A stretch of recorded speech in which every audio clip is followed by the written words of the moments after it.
여러분 모두 안녕하세요. 저는 71세로 현재는 들으면 남들이 부러워할 만큼 으리으리한 실버타운에 거주하고 있는 사람입니다. 다른 사람들이 보기에 돈 많은 사람들이나 들어가는 비싼 실버타운에 살면서 무슨 힘든 일을 겪었겠냐 하겠지만 제가 당한 일을 생각하면 절대 그런 소리는 못 하실 겁니다. 저희 남편이 떠나고 얼마 지나지 않아 가장 믿고 있던 자식들에게 큰 배신을 당했으니까요. 가슴에 피명이 드는 고통을 느껴야만 했던 겁니다. 남편이 저에게 남긴 재산을 노리고 자식들은 서로 짜고 인간으로선 해선 안 될 짓까지 벌였으니까요. 그때의 충격은 세상 일을 겪으며 받은 충격 중에 가장 큰 충격이었습니다. 하마터면 그 자리에서 쓰러질 뻔했으니까요. 천사 같던 자식들이 그렇게 변할 거라곤 상상도 못했던 겁니다. 남편이 있을 때만 해도 아이들은 동네에서 소문이 날 만큼 남들이 부러워하는 효자 효녀들이었습니다. 부모님 안부를 묻겠다면서 주말마다 집에 찾아오는 것은 물론 저와 남편을 아주 깍듯이 챙기며 대했으니까요. 그리고 남편이 떠나고 자식들은 혼자가 된 절 걱정하며 잘 챙겨주었습니다. 아주 잠시뿐이지만 말이에요. 남편이 떠나고 어느 순간부터 갑자기 저에게 소홀해지기 시작했던 겁니다. 저는 아이들에게도 자식들이 있고 가정에 신경 쓰다 보니 그런 것으로 생각했는데 사실은 그게 아니었던 거였죠. 남편이 젊은 시절 사업을 해 꽤 큰 돈을 벌었는데 남편이 살아있을 때만 해도 자식들은 저희 두 사람에게 숨겨진 재산이 있다고 생각해 그 재산을 노리고 잘해주다 남편이 떠난 후 제가 가진 게 아무것도 없다는 생각이 들자 소홀해졌던 겁니다. 아니, 소홀해진 정도가 아니라 제대로 찬밥 신세가 되어버렸죠. 그때부터 자식들의 본색이 점점 드러나기 시작했으니까요. 하루는 둘째가 백화점에서 제가 입을 옷을 사들고 와서 은근히 저를 떠보더라고요. 엄마, 어때요? 이 코트 마음에 들어요? 엄마 주려고 내가 특별히 신경 써서 고른 건데. 색도 곱고 정말 예쁘네. 내 마음이 아주 쏙 들어. 고맙다. 잘 입으마. 엄마, 그런데 제가 묻고 싶은 게 있는데 아빠가 혹시 돌아가시면서 엄마한테 남겨주고 간 게 전혀 없는 거예요? 남겨주고 간 거라니? 어떤 걸 말하는 거냐? 그러니까 건물이나 주식이나 통장 같은 거 말이에요. 엄마, 사실은 내가 엄마한테 이야기 안 하려고 했는데 요즘 남편 사업이 많이 힘들어요. 자금이 잘 안 도나 봐.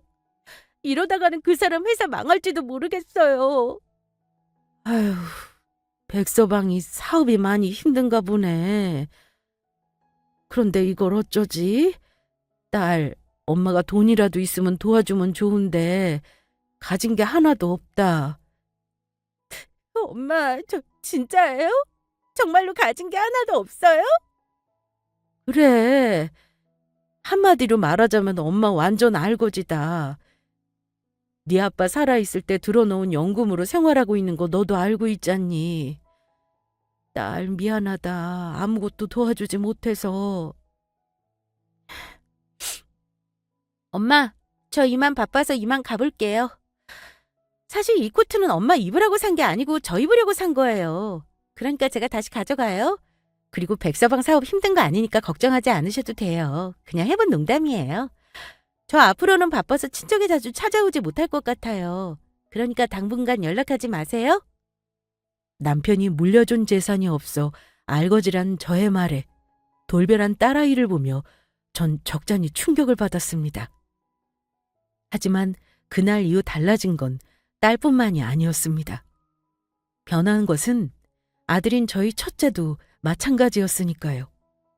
남편이 떠난 후에도 제가 놀러 가지 않으면 제발 놀러와 달라며 성화를 부리던 아들과 며느리였기에 손주가 보고 싶은 마음에 그나도 전 편하게 아들네로 놀러 가게 되었습니다. 그런데 처음부터 다른 사람처럼 절 대하는 태도가 달라진 아들과 며느리였죠. 엄마, 갑자기 이렇게 찾아오시면 어떻게 해요? 저희도 저희 생활이란 게 있는데 이러시면 정말 곤란하다고요. 어머니, 정말 너무하시네요. 저희도 주말에는 좀 쉬어야 할 거 아니에요. 언제까지 저희가 어머니의 그 극성스러운 비율을 전부 맞춰드려야 하는 건데요. 미안하다. 나는 며칠 전에 연락했을 때 너희들이 놀러 와도 된다고 해서 괜찮은 줄 알았다. 다음부터는 조심하마. 제가 왜 사과를 해야 하는지 이유를 몰랐지만 갑작스레 변한 아들과 며느리의 행동에 전 사과를 하고 말았습니다. 그리고 제가 볼일을 보러 화장실에 간 사이 아들과 며느리가 싸우는 소리에 그만 가슴에 못이 박히고 말았죠. 그러게 내가 노인네들 가진 거 없는 것 같으니까 잘해주지 말자고 했지? 당신 말 믿었다가 이게 뭐야? 어머니가 우리 이렇게 귀찮게 하고 어머니랑 아버지 가진 재산 아직 많을 거라며. 많기는 뭐가 많아. 어제 아가씨 전화해서 하는 이야기 들었지? 어머니 가진 재산 1원도 없는 개털이라잖아. 나중에 아프다고 우리한테 돈 필요하다고 손 벌리면 어떻게 할 거야? 아, 정말 짜증나. 노인네 그동안 눈치도 없이 우리가 해주는 건 전부 족족 받아먹고 내가 인제 보니 헛돈 쓰면서 허짓거리하고 다녔어. 그래도 그때까지만 해도 철이 든 아들만큼은 제 편일 거로 생각했습니다. 저를 위해 며느리에게 한마디쯤은 해줄 거라 믿었어요.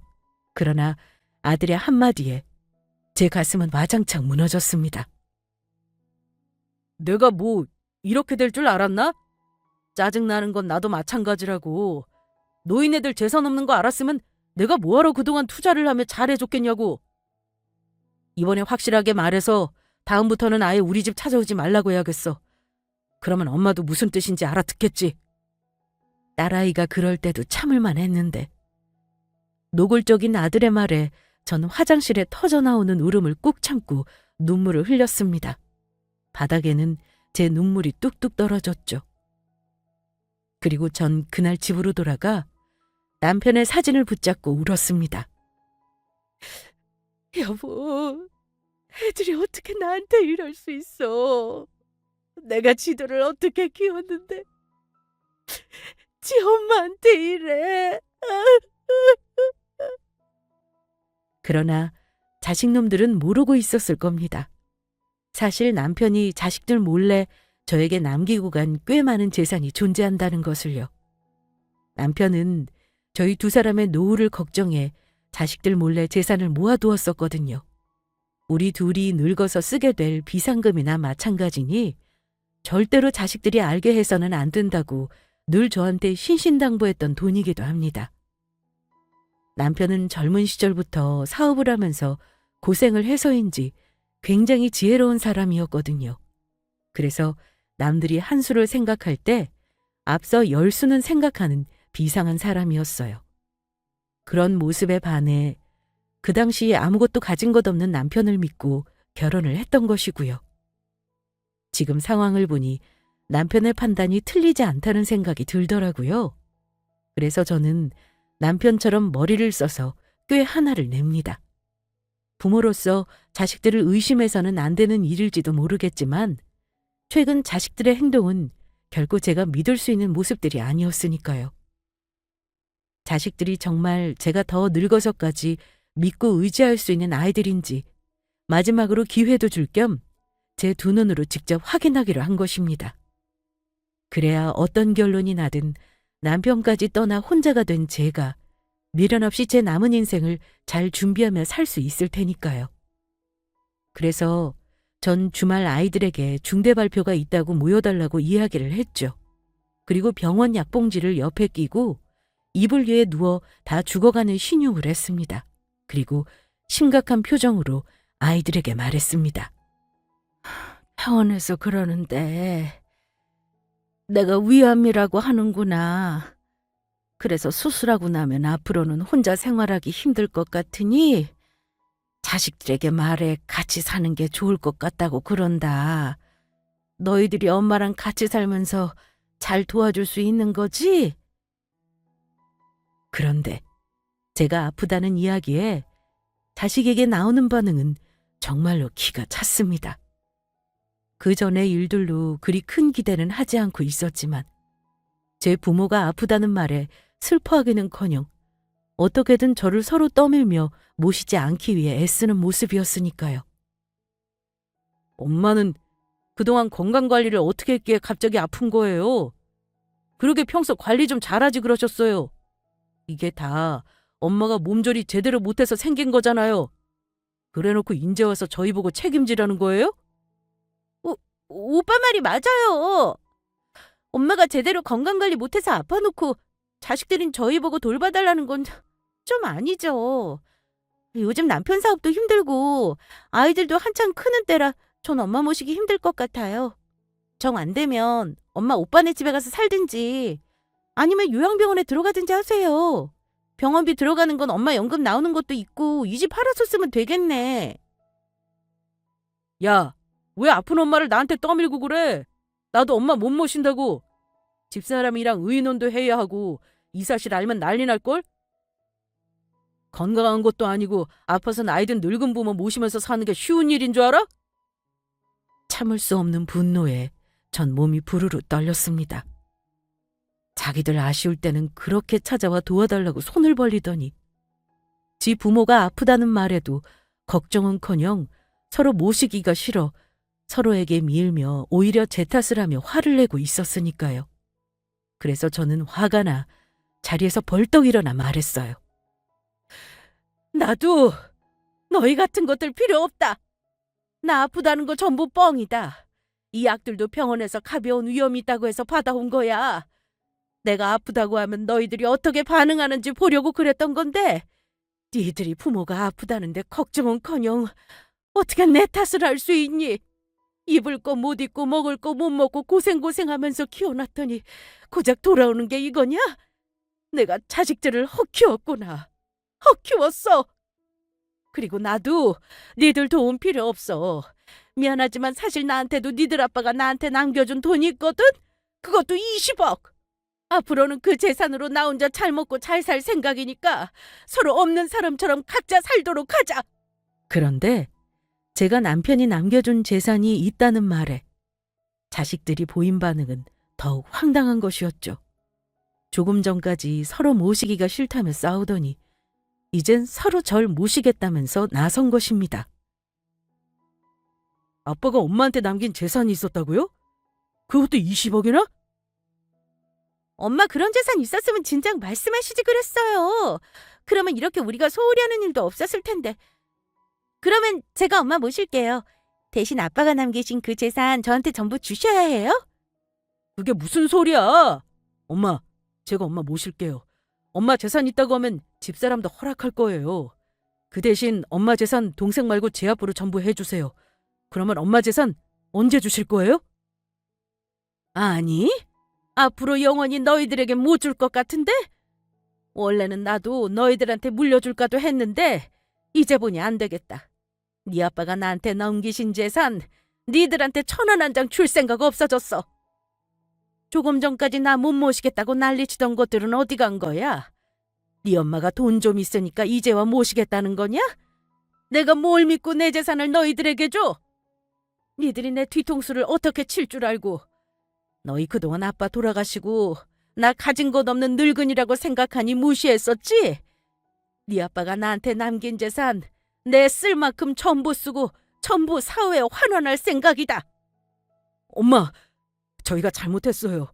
앞으로는 엄마한테 잘할 테니까 제발 한 번만 다시 생각해 주세요.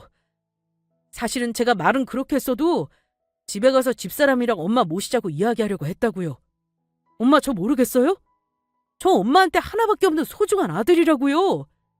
엄마, 사실 나도 집에 가서 남편이랑 이야기해서 엄마 모시고 살자고 하려고 했어요. 남편이 반대해도 엄마 우리 집으로 모시고 올 생각이었다고요.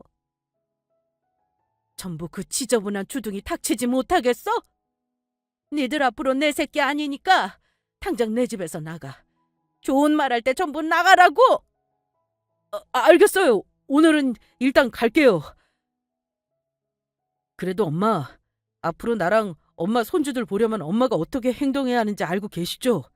우리 엄마 없으면 안 되는 사람이니까. 그러니까 잘 좀 한번 생각해 보세요. 그날 자식들의 반응을 보고 어떻게 나오는지 시험하길 잘했다는 생각이 들었습니다. 그렇지 않고 남편이 저에게 남긴 재산이 있다는 사실을 처음부터 말했다면 제 노후 준비도 못하고 자식들이 저에게 잘해주는 연기에 속아 그 재산마저 전부 뺏길 뻔했으니까요. 진짜로 빈털터리 알거지가 될 뻔한 겁니다. 그런데 저희 자식놈들은 제가 생각했던 것보다 더한 종자들이었어요. 악질 중에 악질이었죠. 혹시 연락하고 저희 집에 오면 제가 만나주지 않을까 연락도 없이 갑자기 저희 집에 들이닥쳤으니까요. 그러더니 대뜸 한다는 소리가 어떻게 엄마 저희 재산 물려주시는 거 생각은 해보셨어요? 생각은 무슨 생각? 왜? 내가 재산 주고 나면 또 입 싹 닫고 모르는 척 하려고? 내 마음은 변함없다. 네 아빠가 주고 간 그 돈 원 없이 쓰고 남은 돈은 사회에 환원하고 떠날 거다. 그동안 니들 키우느라 고생했는데 그 정도 호사는 누려도 되지 않겠냐? 엄마, 정말 이러실 거예요? 그리고 그 정도 늙었으면 조용히 살다 가면 되지 무슨 돈을 쓴다는 거예요? 엄마가 이렇게 나오면 우리도 어쩔 수 없어요. 엄마가 정 그러면 우리가 엄마 치매로 몰아 법적 대응하는 수밖에. 치매로 몰아서 법적 대응을 하겠다니. 도대체 그게 무슨 소리냐? 부모가 당신 재산 자식들에게 안 주고 사회에 환원한다는데 그러면 그게 제정신으로 할 수 있는 생각 같으세요? 엄마가 이미 정신이 이상하니까 그런 말도 하시는 거잖아요. 그러니 자식된 도리로 치매에 걸린 엄마를 병원에 모시도록 해야죠. 엄마 재산은 보호자인 우리들이 알아서 잘 관리할 테니 걱정 마시고요. 맞아. 엄마가 치매에 걸린 게 아니라면 어떻게 자식을 놔두고 그 많은 돈을 쓰면서 사회에 환원한다고 말을 할 수 있겠어요? 부모는 원래 자식이 먼저 아니냐고요.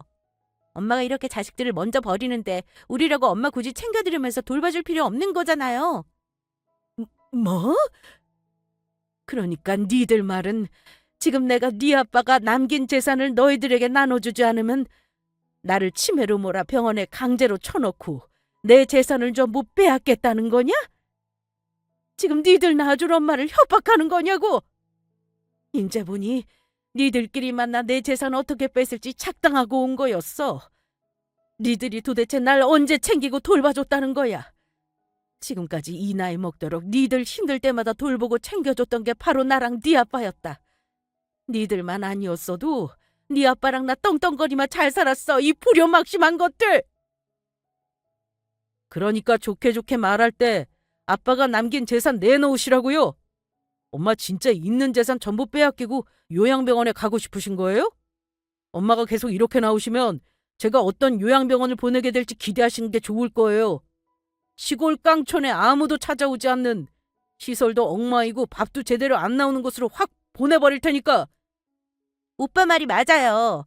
엄마 엉망인 요양병원에 들어가 사람 대접도 못 받고 살고 싶으신 건 아니죠? 왜 가끔 뉴스에서 노인들 학대하고 그런 병원들 나오던데 우리가 그런 곳으로 엄마 보내드릴까요? 뭐라고? 이 천하의 몹쓸 것들! 자식놈들의 말에 전 자리에서 벌떡 일어났습니다. 그리고 자식들이 오기 전에 담고 있던 겉절이를 부어버렸습니다. 엄마, 이게 무슨 짓이야? 엄마 정말 이렇게 나올 거예요? 내가 이제 보니 사람이 아닌 짐승 새끼를 키웠어. 내가 혓개미로 죽는 한이 있어서 니들한테 내 재산 절대 못 주니까 당장 내 눈앞에서 사라져. 당장 내 눈앞에서 꺼지라고. 엄마, 어디 두고 봐요. 우리가 가만히 있나. 오늘이 후회하게 만들어줄 거라고요. 어차피 나이 들고 아프면 요양원이나 요양병원으로 갈 생각이었습니다. 자식들에게 피해주고 싶지도 않았고 요즘 좋은 요양원이나 요양병원도 많아져서 잘 지낼 수 있다고 하더라고요. 그런데 아직 멀쩡한 저를 치매로 몰아 뉴스에나 나올 법한 엉망한 요양병원으로 보내겠다는 자식놈들의 협박에 기가 찼죠. 그러나 자식놈들이 모르는 한 가지 중요한 사실 하나가 있습니다. 제가 이 일을 꾸미게 된 계기를 말입니다. 이 모든 것은 사실 저희 남편 머릿속에서 나온 것이었습니다. 남편이 자신이 떠나고 나면 보라고 저에게 남기고 간 상자가 하나 있었거든요. 그러자 그곳에는 제 걱정에 저에게 당부를 하며 남긴 편지 한 통이 들어 있었습니다. 사랑하는 여보, 이렇게 먼저 가서 미안하오. 당신 곁에 좀 더 머물고 싶었는데 사람 인생이 뜻대로 되지 않는 거라 이렇게 먼저 가게 됐소. 그런데 여보, 내가 이렇게 글을 남긴 것은 혼자 남을 당신이 걱정돼서라오. 자식이라고 절대 믿으면 안 되니 부디 당신만 생각하며 사시오. 그것들은 아직 젊으니 열심히만 살면 뭐든 해서 살 것이니 우리도 없이 시작해서 자식들 키우고 여기까지 왔잖소. 내 당신 만나서 인생 한번 즐겁게 살다가오. 그러니 당신도 재미있게 놀다가 나중에 다시 만났으면 좋겠소. 나 먼저 갔다고 오래는 슬퍼하지 말고 잠깐만 슬퍼하고. 그리고 당신에게 내가 남긴 재산이 있다는 걸 알면 자식들이 분명 재산만 받고 당신을 내팽개치려고 할 테니 그냥은 밝혀서 안 돼요. 그래서 내가 계획한 것이 있으니 지금부터 내 말을 들어주면 좋겠소. 그러면서 남편이 남긴 말은 저보고 자식들에게 큰 병에 걸렸으니 같이 살 수 있냐고 해보라는 것이었죠. 더 힘없고 늙어지기 전에 시험을 해보라면서요. 아직 그렇지 않고 속절없이 지내다가 더 나이 들어 나중에 재산 있는 게 밝혀지면 그때는 손도 못 쓰고 전부 빼앗기고 만다고요. 모두 남편이 저를 혼자 두고 떠나면서 걱정이 돼요. 제가 살 방법까지 생각해두고 떠난 것입니다. 그래서 남편이 알려준 대로 하자. 첫째나 둘째 모두 아픈 척하는 저를 모시기가 싫다고 한 것도 모자라 나중에는 제 재산까지 전부 뺏을 계획까지 꾸몄던 겁니다. 그래서 전 그날 마음속으로 다짐했습니다. 자식들과 연을 끊고 살기로요. 재산을 위해 멀쩡한 자기 부모를 치매로 몰아가겠다고 협박하는 자식과 어떻게 계속해 인연을 맺을 수 있겠습니까? 그리고 저는 그때부터 자식들이 무슨 짓을 벌이든 대응할 수 있도록 준비를 하나하나 해나갑니다. 제가 나이가 많아서 아무것도 못한다고 생각했다면 그건 자식놈들의 큰 오산이었으니까요. 나이든 지들 엄마가 얼마나 무서운 사람인지 보여줄 필요가 있었죠. 하지만 정신을 차리긴커녕 제 재산을 빼앗기 위해 혈안이 되어 있는 자식들은 저에게 협박 문자까지 보내왔습니다. 엄마, 설마 아빠가 물려준 재산 저희 허락도 없이 마음대로 처리하려고 하시는 건 아니죠? 엄마가 법을 잘 모르시는 것 같아 제가 가르쳐 드리는데 아무리 아빠가 엄마에게 그 많은 재산 전부 남겨줬다고 해도 유류분이라고 자식들에게도 어느 정도 법적으로 그 권리가 있다고요. 그러니까 그거 저희들 허락 없이 마음대로 쓰실 생각 안 하시는 게 좋을 거예요.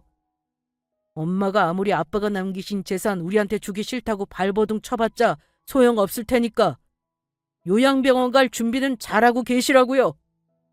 저는 아들이 보낸 문자를 답장도 하지 않고 무시해버렸습니다. 그러자 자식놈들은 제가 상상치도 못할 일을 벌여버렸습니다. 저를 위협이라도 하듯 결국 해서는 안 될 짓까지 하고 만 것이었습니다. 그날은 제가 집안 청소하고 있을 때였는데 벨소리가 울려 나가보니 부동산에서 집을 보러 찾아왔다는 것이었어요. 처음에는 도둑이 아닌지 의심도 하긴 했지만 인터폰으로 확인하니 동네에 지나가며 몇 번 본 부동산집 사장이라 문을 열어주게 되었습니다. 여기 김명희 씨 댁이죠? 집 보러 왔습니다. 네? 집을 보러 왔다니요? 전 집을 내놓은 적이 없는데 그게 무슨 말씀이세요? 자식분들이 어머니께서 치매시라 곧 요양병원에 모신다고 집 정리한다고 내놓았거든요. 그러니까 저희 집만 보고 가도 되죠? 어머니가 정상인처럼 보여도 아니니까 무시하고 그냥 집 둘러보고 가라고 했어요. 그러니까 어머니 저희 집 좀 볼 테니 방해하지 마세요. 뭐라고요? 내가 치매긴 왜 치매야? 당신은 내가 치매인지 확실히 확인하고 왔어? 당신들 내가 치매라는 병원 진단서라도 보고 온 거냐고? 소유주가 나인데 지금 집주인 허락도 없이 우리 애들 말만 듣고 집을 보러 왔다니 이게 무슨 경우야? 당신들 안 되겠네. 내가 우리 동네 파출소 소장이랑 아주 친하거든.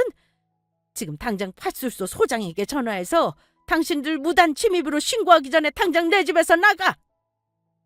이 할머니가 진짜 못하는 말이 없네. 할머니가 무슨 우리 동네 파출소 소장을 알아요? 자식분들 말대로 치매가 맞나 봐. 손님들, 이 할머니 신경 쓰지 말고 얼른 들어와서 집 보고 가세요. 모든 책임은 제가 질게요. 할머니는 방해되니까 저리 비키세요. 부동산 사장이란 사람은 그렇게 저를 밀치고 들어왔고 전 바로 파출소 소장에게 연락을 했습니다. 저희 남편이 사람 사귀는 걸 좋아해서 살아있을 때 파출소를 자주 들락거렸었거든요. 동네 주민들 위해서 고생한다고 저랑 김밥도 싸고 간단한 간식도 만들고 해서 자주 찾아갔었습니다. 그래서 저희 동네 파출소 소장님뿐만 아니라 경찰관 분들까지 전부 친한 이웃 주민 같은 사이였어요. 그래서 전 제 허락도 받지 않고 강제로 저희 집에 들어온 부동산 사장과 사람들을 보며 파출소 소장님에게 바로 연락을 했죠. 박 소장님이세요? 지금 빨리 좀 와주시겠어요? 글쎄 부동산 사장이라는 여자가 제 자식들이 제가 치매라고 저 요양병원 간다고 집 내놓았다니까 그 말만 믿고 저희 집에 강제로 들어왔어요. 제발 빨리 좀 와주세요. 하지만 부동산 사장은 제 신고에도 제가 치매라 걸지도 않은 휴대폰을 붙잡고 헛소리를 한다고 생각했는지 저를 보고 비웃더라고요. 하지만 그 상황은 5분도 안 돼 뒤집히고 말았습니다. 파출소 소장님이 경찰관 분들이랑 다급히 달려와 주었으니까요. 제가 혼자 되고 걱정되었는지 평소 저희 집에도 자주 찾아와 제가 잘 있는지 확인도 해주시는 정말 감사한 분들이었습니다. 부동산 사장은 파출소 소장님이 오고서야 제 말이 사실인 걸 알았는지 엉덩이에 불이라도 난 것처럼 껑충 뛰며 화들짝 놀라고 말았죠. 저희 왔어요, 어머니. 도대체 누가 허락도 안 받고 어머니 집에 들어왔다는 거예요? 당신들 뭔데 주인 허락도 없이 남의 집에 마음대로 들어와? 혹시 어머니 집에 들어와 도둑질이라도 하려고 한 거야? 진짜 경찰... 아닙니다. 아니에요. 그냥 집 보러 온 거예요. 자식분들이 분명히 할머니 치매라고 했다고요. 한 번만 용서해 주세요. 하지만 저는 부동산 사장을 용서해 줄 마음이 전혀 없었습니다. 저희 아이들 말만 믿고 제가 치매 노인이라 생각해 함부로 하던 행동이 너무 괘씸했거든요. 그리고 정말로 제가 치매에 걸렸다고 해도 나이 먹은 사람을 무시하는 행동을 한 부동산 사장은 한번 제대로 혼이 나야 했습니다. 부동산 사장과 같이 저희 집을 보러 온 사람들까지 결국 다 같이 경찰차에 실려 파출소로 잡혀갔습니다. 알고 보니 부동산 사장은 아들놈의 지인이었더라고요. 그러니 제 말을 믿지 않고 아들놈의 말만 철석같이 믿고 멋대로 저희 집에 들어와 행동한 것이고요. 집을 같이 보러 온 사람들이야 모르고 그랬다고 저에게 사과를 해 제가 용서해 주었지만 부동산 사장은 용서해 주지 않았습니다. 저를 밀친 것까지 병원 진단서를 끊어 폭행죄로 같이 고소해버렸으니까요. 그래서 파출소 소장님의 말씀으로는 부동산 사장은 처벌을 받아 못해도 벌금형은 받게 될 거라고 하더라고요. 그리고 그날 무슨 일이 있든 자식놈들을 절대로 용서해주지 않기로 다짐합니다. 저의 재산을 노리고 무슨 짓이든 서슴지 않는 자식놈들의 행동에 소름이 돋을 정도였으니까요. 돈 때문에 철륜까지 져버린 자식들을 제대로 정신 차리게 해줄 필요가 있었죠. 그렇게 원하던 남편이 남기고 간 저희 재산을 받지 못하게 하는 방법으로요. 그런데 때마침 자식들이 저에게 할 말이 있다면서 만나자고 하더라고요. 본인들이 고용한 변호사와 함께요. 자식들이 저에게 무슨 말을 하려고 저를 만나려고 하는지 설명하지 않아도 뻔했죠. 분명히 남편이 남긴 재산을 내놓으라고 이야기하기 위해 변호사까지 대동하고 만나자고 하는 것 같았으니까요. 하지만 상관없었습니다. 저도 그런 자식들을 만나기 위해 준비한 것이 있었으니까요. 그래서 전 저를 도와줄 분에게 전화를 걸게 됩니다. 최 변호사님, 이제 때가 된 것 같습니다. 그냥 제가 하고 싶은 말 하게 두시다가 제가 불리해질 것 같으면 그때 잘 이야기해 주시면 될 것 같아요. 아마도 그러기 전에 제가 전부 정리할 수 있을 것 같지만요. 그러면 그날 뵙겠습니다. 자식들이 보자고 한 장소는 자신들이 고용한 변호사 사무실이었습니다. 자기들 변호사 사무실에서 만나자고 하면 제가 겁을 먹을 거로 생각하고 이곳에서 보자고 한 것 같았죠. 아주 대단한 착각이었지만 말이에요. 저도 제가 선임한 변호사님을 대동하고 같이 왔으니까요. 엄마, 보이시죠? 우리가 이렇게 변호사까지 고용한 거, 우리 변호사님 엄청 잘 나가시는 유명하신 분이라고요. TV에도 몇 번 나왔고요. 그러니까 요양병원 들어가 살고 싶지 않은 거면 빨리 엄마 재산 전부 우리한테 내놓으라고요. 엄마, 그런데 저 옆에 분은 누구세요?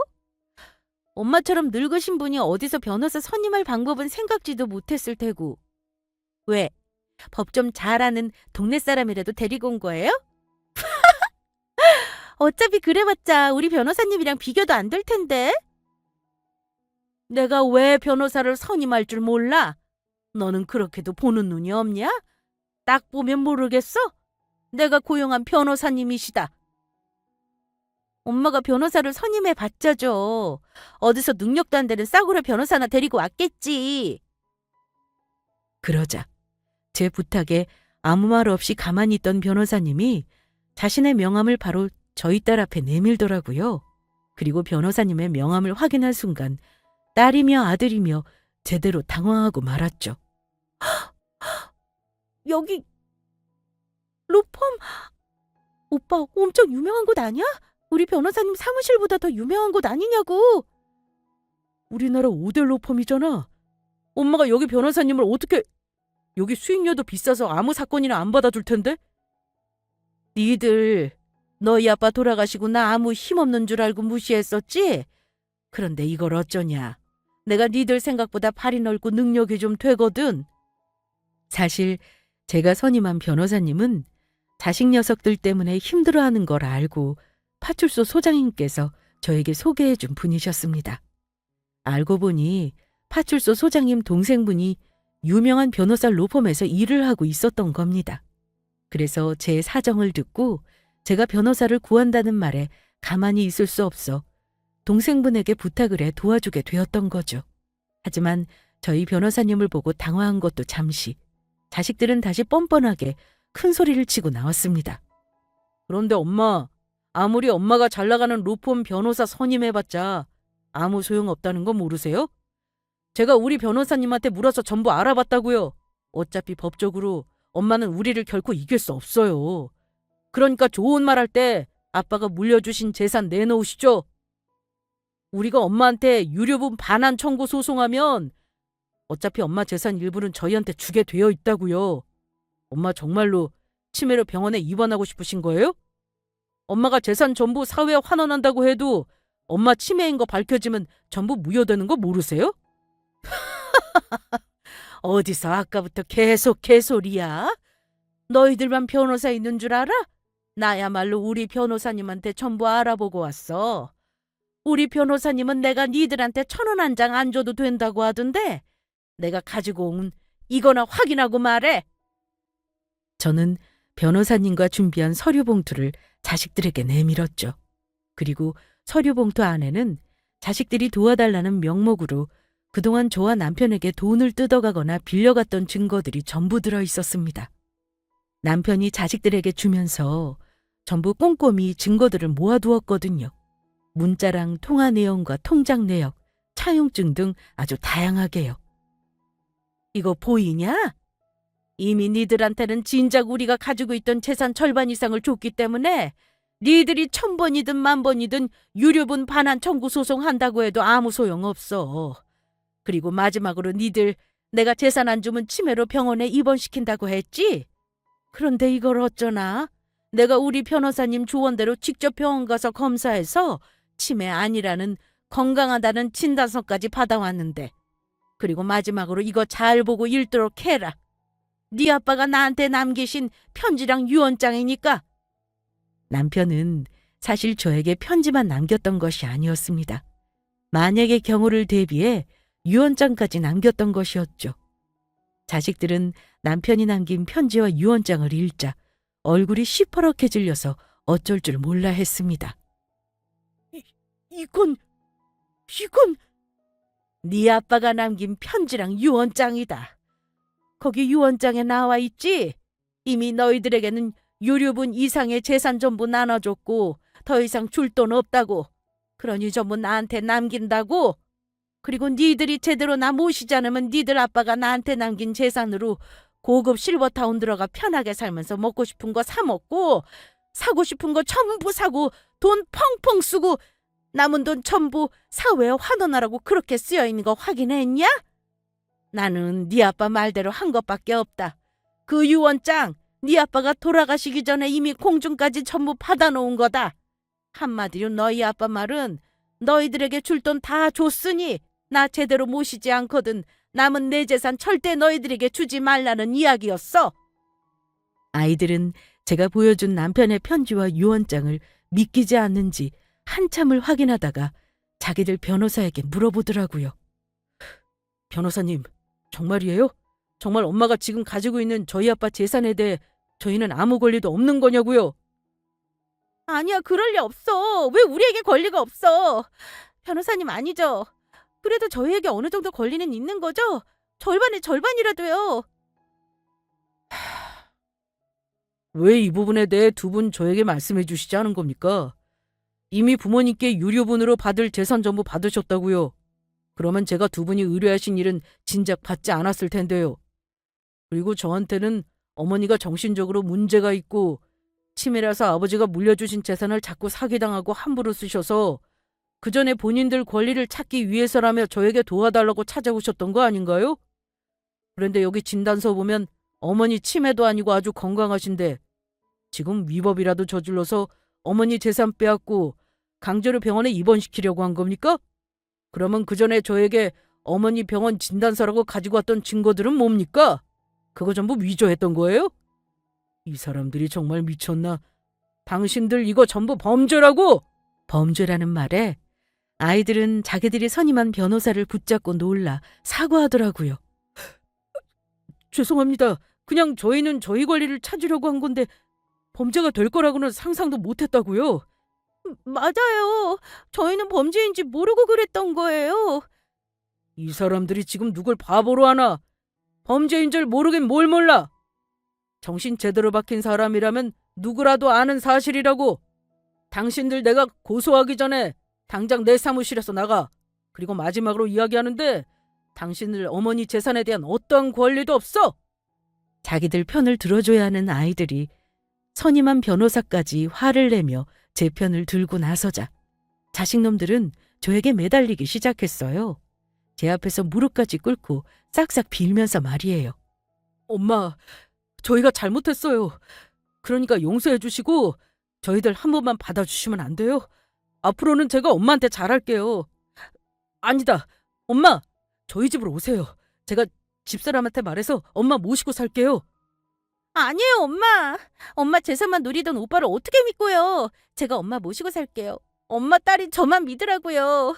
그러니까 저 용서해 주시고 한 번만 봐주세요. 엄마, 제가 잘못했어요. 이 고얀 것들. 앞으로 나한테 자식은 없어. 저는 차례대로 자식들 뺨을 후려쳤습니다. 그리고 저희 변호사님과 함께 사무실을 나왔어요. 그러자 뒤에서 울며 불며 난리 난 아들놈과 딸년의 목소리가 들리더라고요. 아빠가 남겨주신 엄마 재산 전부 내 거 될 수 있었는데 내게 내가 넘어갔네. 이럴 순 없어. 이럴 순 없다고. 그 후 자식들이 저를 만나기 위해 여러 번 찾아왔지만 제가 제대로 혼쭐을 내고 말았죠. 그때마다 제가 저희 동네 파출소 소장님한테 연락했고 기꺼이 저를 위해 출동해 주었으니까요. 시민의 안전을 지키는 것이 경찰관의 의무라면서요. 그리고 마지막으로 자식들에게 제가 다시 한번 찾아왔다는 스토킹으로 고소하겠다는 말에 저를 찾아오는 일은 없었습니다. 그런데 전 자식들과 연을 꿈고 산 지 몇 달 뒤 아주 뜻밖의 이야기를 들었습니다. 애들 고모를 통해 듣게 된 소식인데 잘 나가던 사위의 회사가 딸년이 저에게 예전에 했던 말처럼 정말로 망했다는 것이었습니다. 말이 씨가 된다고 저에게 재산을 뜯어가려고 사위사업이 힘들어서 망할지도 모른다던 딸의 말처럼 진짜로 사위사업이 힘들어져서 망하고 말았던 겁니다. 게다가 아들놈은 며느리가 다니던 도예공방 선생이랑 바람이 나서 갑작스레 이혼 준비 중이라고 해요. 한마디로 딸이나 아들이나 다른 의미로 집안이 풍비박산이 난 것이죠. 자식들이 저지른 악행을 다른 방법으로 되돌려받기라도 하는 것처럼요. 그리고 저는 남편의 말한 대로 살던 집을 정리하고 남편이 남겨준 재산으로 어디라고 정확히 위치는 말씀드릴 수 없지만 고급 실버타운에 들어와 살고 있습니다. 입주 비용을 빼고라도 매달 관리비랑 생활비 포함해서 350만 원 정도씩 들어가지만 그만큼 편하게 잘 살고 있어요. 실버타운 안에 들어와 보니 처음 경험하는 신기한 것들이 정말 많더라고요. 바로 갈 수 있는 병원이랑 한의원도 있고 무료로 목욕탕이며 수영장에 노래교실까지 없는 게 없었습니다. 식당에 가면 끼니마다 잘 차려진 밥도 먹을 수 있고요. 게다가 제가 손에 차고 있는 워치랑 집안에 센서가 있어 쓰러지거나 응급한 상황이 생기면 바로 달려올 수 있는 직원들도 있습니다. 저를 버리려던 자식들보다 이곳에서 더한 효도를 받으며 잘 살고 있는 것이죠. 제 평생 누려보지 못한 호사를 이곳에서 전부 누리고 사는 것 같습니다. 이곳에 오면 저 혼자 외롭게 지내는 건 아닌지 걱정했는데 비슷한 또래의 주민들이 살아서인지 금세 친구들도 생기고 젊은 시절 처녀 때보다 더 즐겁게 웃고 지내는 것 같고요. 더군다나 제가 이곳에서 잘 살다가 나이가 더 들어 거동이 힘들거나 아프게 되면 제가 갈 요양병원까지 남편이 이미 알아놓은 상태입니다. 그때는 미련 없이 이곳을 떠나 요양병원 가서 병건화 받으며 편히 지낼 생각이에요. 그리고 이곳에 살면서 전 남편이 남겨준 재산의 일부는 이미 사회에 환원한 상태입니다. 제가 죽으면 남은 재산도 전부 사회에 환원되도록 법적으로 모든 준비를 마쳤고요. 정신 못 차리고 사는 자식들에게 주느니 남편의 뜻처럼 차라리 좋은 곳에 쓰는 것이 의미 있다는 생각이 들었습니다. 제가 나이 들어서 이렇게 잘 지낼 수 있는 건 전부 저희 남편 덕분입니다. 남편의 결정은 정말 현명했어요. 그래서 제가 이곳에서 즐겁게 지낼 때마다 남편 생각이 더 잘 나는 것 같습니다. 이렇게 좋은 걸 같이 누렸으면 어땠을지 하는 그런 마음이 들면서 많이 아쉽더라고요. 그래도 나중에 제가 눈을 감는 날이 되어 남편을 다시 만나게 되면 그곳에서는 아무 걱정 근심 없이 남편과 더욱 행복하게 잘 살 수 있겠죠? 그날까지 몸 건강히 잘 살아보도록 하겠습니다. 여러분들도 아프지 말고 건강관리 잘하면서 행복하게 사셨으면 좋겠습니다. 물론 정말 착하고 좋은 자식을 만나 안 그러신 분들도 있겠지만 제가 경험해보니 자식 새끼들 전부 필요가 없더라고요. 나 자신부터 챙기고 행복해야 합니다. 우리 모두 지금이라도 스스로를 잘 챙기며 남은 삶이라도 행복하게 삽시다.